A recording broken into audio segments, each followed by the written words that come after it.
This is Abuja, the city with the reputation as a lofty land, underscored by its famous slogan, the land of peace and unity, and the Federal Capital Territory of Nigeria.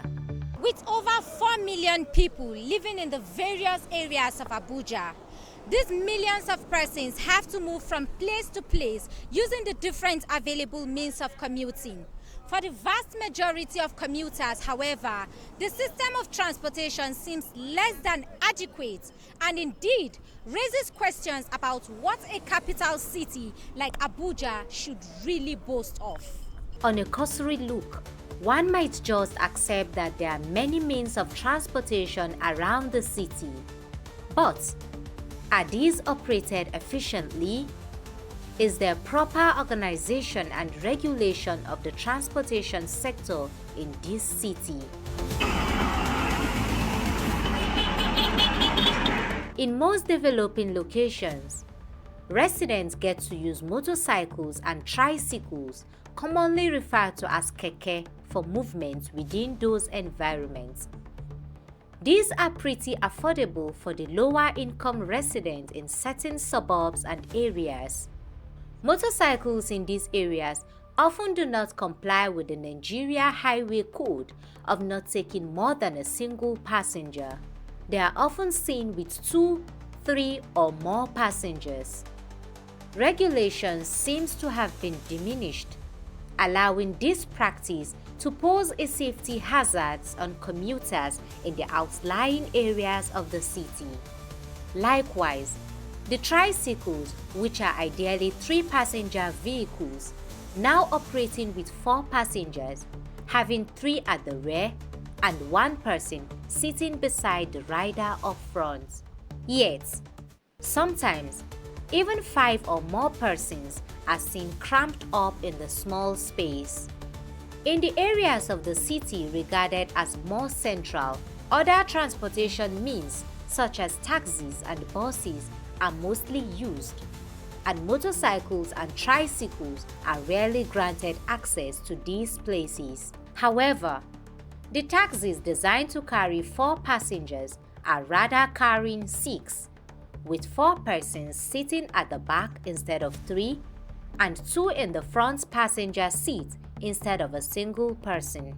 This underscores one of the major issues of the Abuja transportation system: overloading goods and passengers. Many large goods are heaped on top of vehicles, sometimes even behind the back storage compartments, and those that are placed in the trunks barely fit in. The drivers would have to secure the luggages tightly with ropes to keep from falling. When asked if heaping of loads on vehicles is safe for traveling to a long distance, Bello Muhammad, a veteran driver, replied, "We have what they call carrier. This carrier now, when you put the load and you tight it very well, in a sense that the rope are strong and you can be able to, from here to where it's going to, it's safe. But if you don't have carrier, you just go and take it like that. Okay. You can easily go off. Depending on if you have this carrier, see it there. If you have it, you don't have any problem. It's danger now because when you carry much load on the car, because every car they have some specific amount of load or weight that you can carry. So if you go above it, you find that maybe your tire can easily get bumped. As for the quality of these public vehicles, about 50% of either the private taxis or the few government-run buses that are only accessible in not so many locations are in ramshackle state, as most of these vehicles are old, rickety, and nearly damaged. The insides of these vehicles are no better than the outside. Damaged door handles, leaking roofs, worn-out and old seats, absence of safety gears, and many more. Yet, these are the means of transport seen on the streets taking passengers every day. Getting these vehicles to different destinations is not quite difficult in the capital city because they are virtually everywhere on the streets. The easy availability can be linked to the absence of proper regulated or approved modes of transportation. Private car drivers can pick and drop passengers anywhere along the roads, a system that has been embraced with the colloquial term "along" by commuters. There are no functional bus stations or approved stops across the city. While this might appear convenient at first glance, this absence of regulation also exposes commuters to the risk of kidnapping or robberies, popularly referred to as one chance.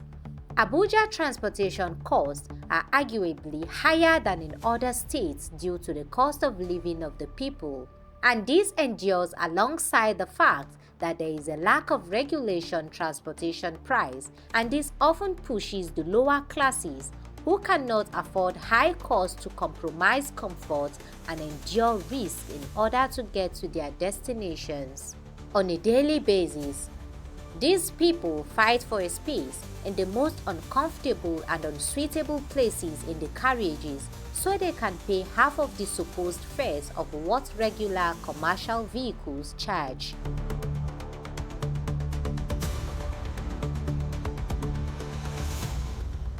The Abuja Light Rail is a regional rail transport system expected to consist of 6 lots covering a distance of 285 kilometers. So far, only Lot 1 has been completed, with 12 stations connecting the Abuja city center to the Nnamdi Azikiwe International Airport. Of these 12 stations, 8 are operational. There are the Abuja Metro, Stadium, Kokwaba 1, Kokwaba 2, Wupa, Idu, Basanjiwa, and the airport. Each train is designed to run a minimum of 14 trips and transport approximately 9,800 passengers per day. However, since it's still an ongoing project, the train only moves 4 times a day.